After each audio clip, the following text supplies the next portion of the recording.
other sick child, the other kid. So I wanted to make sure that you got information from me that's really important that you understand from chapters 7 through 19 in the book. This is going to be a little bit boring because you're basically just going to be hearing my voice and looking at the same thing that's on the wall in front of you. But please make sure you take the notes that I'm giving you because these are the most important plot points in the story, and I want to make sure that you get them. So I'm going to do the best that I can with this, and I'm sorry that it's going to be a little bit rushed. So World War I is the beginning of the inciting incident for the story, and that's the point at which everything in the story changes. In chapter 9, Ollie's friends decide to join the Russian army, and they're going to be fighting in World War I on behalf of the Russians, who are a Christian nation. They're very excited about this. They can't wait to be in battle and be in war, but Ollie is not excited about it, and in fact gets a lot of pressure from his friends and his father, which leads to his second wish. And Ollie's second wish is that he be allowed to take up his sword when he chooses. So that means that he will go to war at the time that is right for him. And the time that's right for him is not whenever he's going to be fighting a war 2,000 miles away. It's when he is able to fight for independent Baku in a way that is comfortable for him. So he asks his friend Saeed Mustafa, who is a Shia Muslim. He's Ollie's moral guide, and he asks him what he thinks, because a lot of what guides Ollie is his faith. And Mustafa suggests staying out of the war. He says he doesn't necessarily think that it's the place of a person in Azerbaijan to be fighting on behalf of the Russians, even though the Russian Empire is their colonial empire and the power that they're under. So in chapter 11, an interesting thing takes place, and it kind of works out well for Ollie, in that Turkey enters World War II, or World War I. And the reason that that's important is Turkey is fighting against the Russians. Turkey are Muslims, but they're fighting against Christians. So now Ollie's friends are in this unenviable position of having to fight other Muslims. The one major interesting part of this is that Turkey is Sunni Muslims, which is the opposite of the Shia that Ollie and his friends and family are. So either way, it would be really difficult. He would either be fighting against other Muslims, which would be a major problem, or he would be fighting against Russia, who is the country that governs the Transcaucasian region in Azerbaijan at the time. So at this point, Ollie's kind of praised for his foresight in determining that it would be a bad idea to be part of this war. As the story moves along, we see in chapter 16, Ollie's friends are commanded in the Russian army by a man named Malikov, and that's the guy who owns that red gold horse. In chapter 16, Ollie's billionaire friends, and actually the friends of his fathers, the rich, most wealthy people in Azerbaijan or Transcaucasia, decide that they're going to try for an independent country if the big powers like Russia and Europe, if they exhaust themselves in this war, they determine that they would still have strength, they would have money, and they would have oil, which is really important to them. So they think that it would be the right time to try to set up an independent Muslim nation, the first Muslim democracy in the world. A couple of characters that might come up that you may not be totally familiar with. One of them is Osman, the leader of the Turks. And that is the, remember going back here, he is the commander that is going to be fighting against the Russians. Anvar is a communist leader of Albania.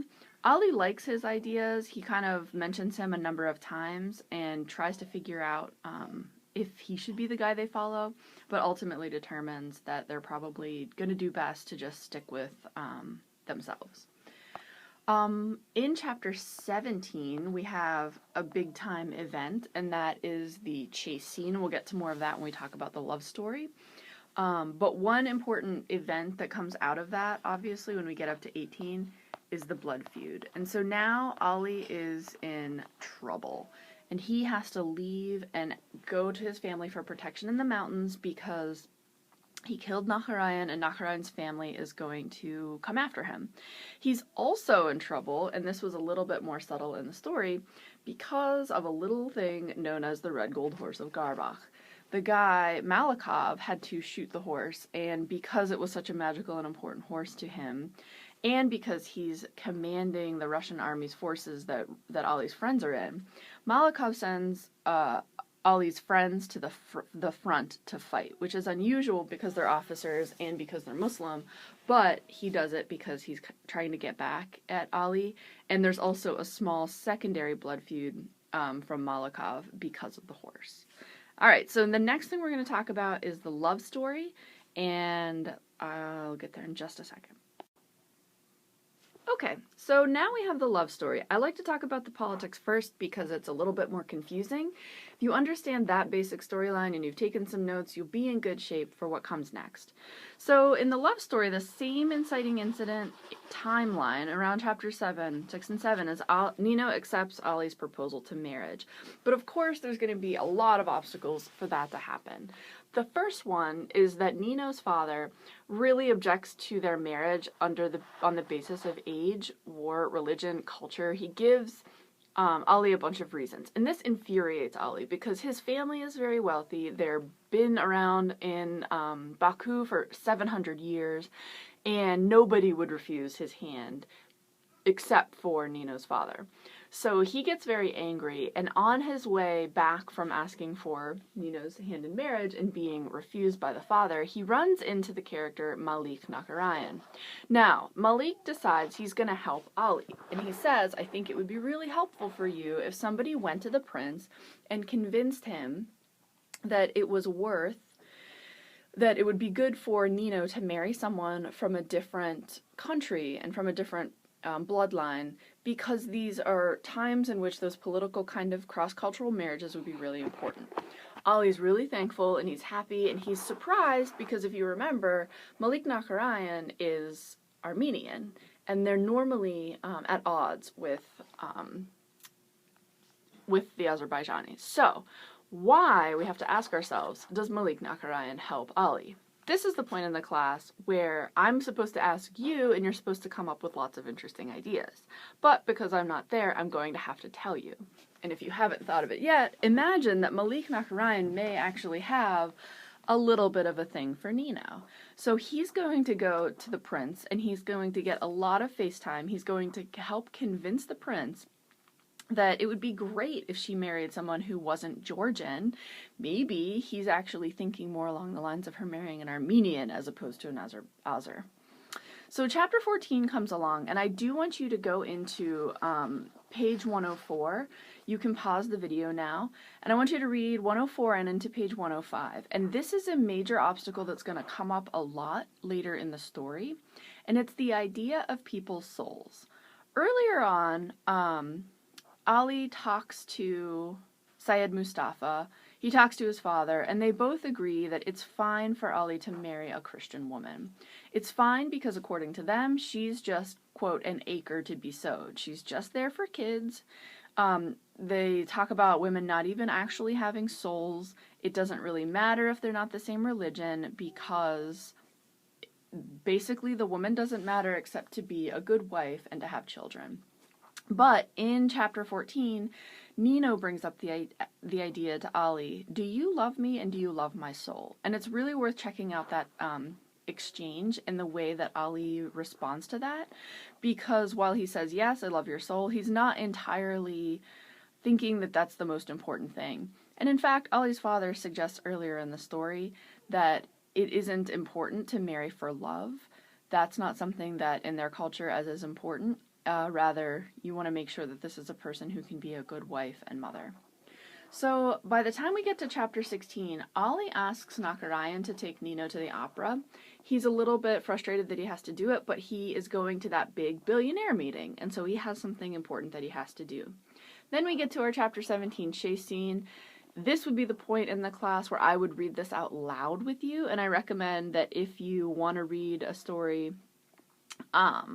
and have the world's greatest chase scene, that you go find a corner somewhere and read it by yourself out loud, because it's great. The Ollie chases down Nakarayan and Nino in the car, and the most important thing about this is, well, number one, he does a whole lot of biting. He bites the horse, he bites Nakarayan in the neck, he stabs him, it's brutal, it's a totally great scene, but there's a reaction that happens. So once Nakarayan is dead, Ali is given the choice of whether or not he wants to take Nino's life, because basically in his culture, her life belongs to him by law. And his friends who show up, Saeed Mustafa, Ilyas Bey, Imar Haidar, they're very pleased with the way that Ali has acted. They think it was extremely honorable, it was the right idea. So, interestingly, we would expect if a person had been kidnapped during the chase that they would be freaking out. And that's what Ali thinks Nino should be doing. But Nino's reaction to being captured and taken away is not one of fear. In fact, she is cool as a cucumber. They talk about her being as still as a statue. So that's a very, very strange reaction for a person who was just kidnapped and taken away. And it leads us to believe that maybe, in fact, she wasn't kidnapped, but that something more was going on there. And we'll see more of that later. So once we get up to chapter 18, again, more obstacles. The prince and princess, Nino's parents, actually think that at this point, because she's considered a fallen woman, even though nothing really happened to her, she is soiled. There's all kinds of gossip out there. No one knows what happened, and no one's going to marry her. That's just the society they live in. So the prince and princess really think, all right, it's time for Ali and Nino to get married. But Ali's father says he left. He tells them that he goes to Persia. In fact, he goes to the mountains where his family is. And he is Ganli, which means that he has a blood feud. He has like a contract on his head, and he is not he's not marriageable anymore. He cannot be married because he has this blood feud, and the in-laws don't really get that, and they're pretty frustrated by it. And we get to see Ali up in the mountains, hanging out with some friends. So your homework is actually going to be to read chapters 20 and 22. And you also have a take-home essay, which I will describe to you on the next slide. So you're going to get a worksheet, and on one side of the worksheet, it has chapter summaries for chapters 20 and 21, and some questions to read to make sure you know the answers for chapter 22. Please, please, please, please, please do not read that before you read the chapters themselves, because they're full of spoiler alerts, and they will totally ruin a really good part of the story. So read those chapters, and then you have a take-home essay for homework. And that's because I simply don't see you for a week, and I only see you once this week. I did sign groups up next Monday and Tuesday. I think Monday is blue group, and Tuesday is the black group for Flex. So I would expect to see you.